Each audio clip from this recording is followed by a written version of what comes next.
British Royal Air Force conceived the idea and built a workable levitating Harrier jet. This is not levitating! In 1950. It's got jets! And you might think, well, you fucking they monk! can levitate a heavy plane, but they can't levitate anything else. Michael Faraday was levitating heavy metals like this 165 years ago. If you get the sound frequency right, you can levitate particles like this, and that is really move cool them looking. Around. Pay They're not attention to the levitating though; wobble they're in just these micro floating miniature on sound waves. transistors. I'll come back to that in a moment. A small nut defies gravity. And the large nut makes a YouTube video about A it. matchstick, which is organic material, defies gravity. Then guess what I'm thinking? Look at the size of this device. It's tiny. You can put your hand in there. Now, if I could build this on a bigger scale, so if you could imagine the International Space Station being roughly this size in comparison to what would be the gigantic acoustic harmonic devices surrounding it, at this point the critics will switch tactics and suddenly become the world's greatest experts in harmonics. In the comments below this video they'll say, you can't build that any bigger because of the oogie-boogie element in the waveform that prevents it from being scaled up. But this is true! Nonsense. What do you mean nonsense? So, back to the wobble. Explain! He just... No, just leave it at that! It shows up under... Nonsense! Infowars! With the black helicopters! I'm coming to take over your mind! Fluoride in the water! Justin Bieber! And it was Sorry. If you pass a neodymium magnet through a copper tube, it becomes weightless. No, it doesn't. Turn the copper tube It's still inside, falling, you trapping the fucking... magnet in, and you've got complete It just weightlessness. falls slower. There's If I had the resistance. budget, What do you mean weightless? Experiment with neodymium weaved into the fabric of the clothing that the astronauts wear. So when the astronauts look out of the window, they think they're looking at the Earth from space, but it's not. It's just an IMAX theatre. 1.7 million people tuned in to watch this video about a 3,000-mile wide UFO caught over the Earth. Or is it just the bulb on the projector that's blown? And how do you convince them that they've been... No shadow at Syene, and a very substantial shadow at Alexandria.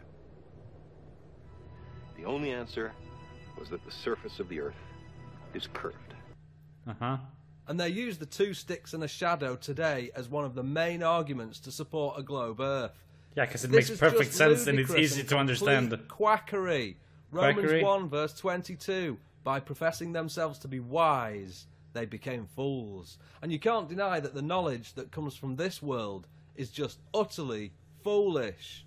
What? Okay, so how... Whoa, whoa! Are we done? Are we done? What? How? Explain the shadows! You can't just leave them like that! Explain them! What? That was your argument? Herp, Bible verse. Haha, Ruffle. Yeah, good job, mate. Logic. Then the Nile would have to flow uphill, tens of miles uphill, just to counter the curvature of the Earth. Gravity! Number 9. Gravity! Sunrise. So I went out to test it. Yeah, look at them. They're We can going in all measure different like directions. this. And Crazy. it does seem to, in this footage from above the clouds, there's a hot spot created by the sun. And that's not possible if the sun is 93 million miles away. So what caused this hot spot?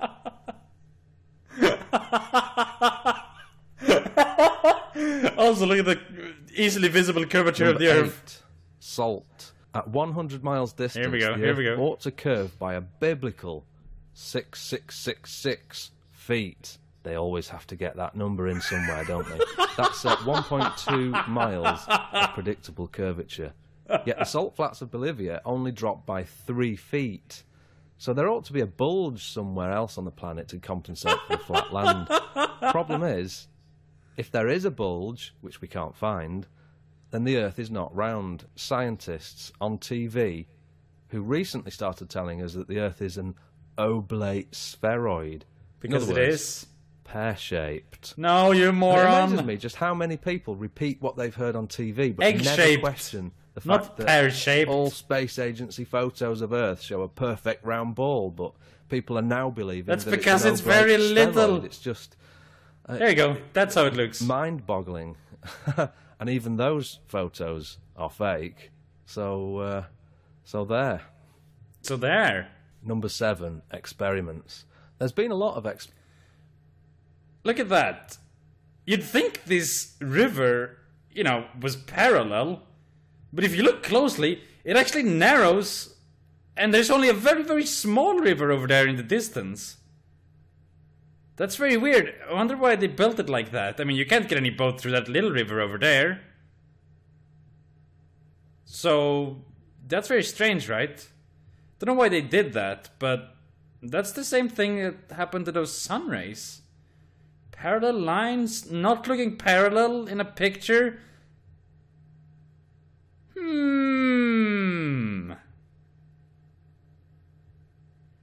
Should we take a look at these again? Oh, they're all... there's a vanishing point, you say? No, the same thing is happening with the road. It's getting thinner and thinner. Oh,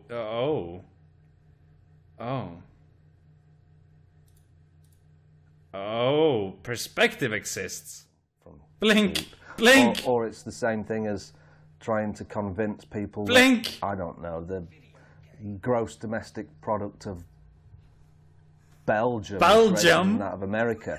I mean, you'd have to seriously manipulate the data in order to get people to believe that the gross domestic product of Belgium is greater than America.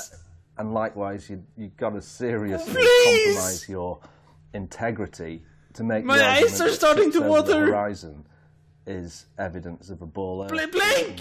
Blink, you reptilian freak! Smaller and smaller. Yes, he blinked! Surely, thank God! In this day and age, when you can zoom into it, I mean, if you can recapture, like I've said a few moments ago. So let's jump straight in. Number 5, the North Star. I apologise for the blurry graphic here, but you get the idea. Not that North Star. Okay, I can stand outside today, point my camera in the sky for 25 hours, and you're going to see all kinds of cloud formation changes. 25 hours, no clouds are moving?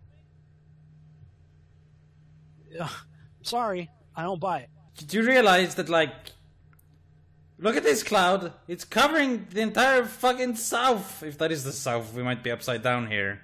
Those are not like individual clouds you see in the sky. That's a whole fucking weather formation. You can go out and film something. Fuck off. With your webcam or camcorder or whatever. But it's not as big as fucking a quarter of Australia. These clouds are not clouds. They are cloud coverage. These individual clouds are gonna move all over the fucking place. Also, they are moving, if you actually look at it. The NASA logo has a letter T in the middle. This red serpent tongue is also the letter T. Conveniently in the middle, it now spells out Satan. But the bad guys do have a track record of adding the letter T to the end of a word to change its meaning, like this. Critics will say it's a coincidence, but same critics, common sense tells us that the Earth isn't round. I can't believe it misspelled common sense. You've all wondered at some point in your life, how can everybody around the planet be stood up straight? Somebody stood on this side of the globe would be straight up, but they'd be upside down on the opposite side. No! Right angle if they were stood here. Gravity, you fucking retard! Gravity! Have you ever heard of fucking gravity? Gravity! Gravity! Why are you looking up? Evolution is the exact diametric opposite of Stop creation. that! It's super creepy! One of them is true and the other blink. isn't. They can't both be true at the same time. We're told right off the bat, all the way through the education system, from infant school to university, backed up on television, that we evolved from monkeys. But I don't give a monkey. Oh! We're done. We're done. Thanks for watching, guys. That's it. I'm done. I'm not watching that anymore. I'm not watching anything anymore. Good night and goodbye.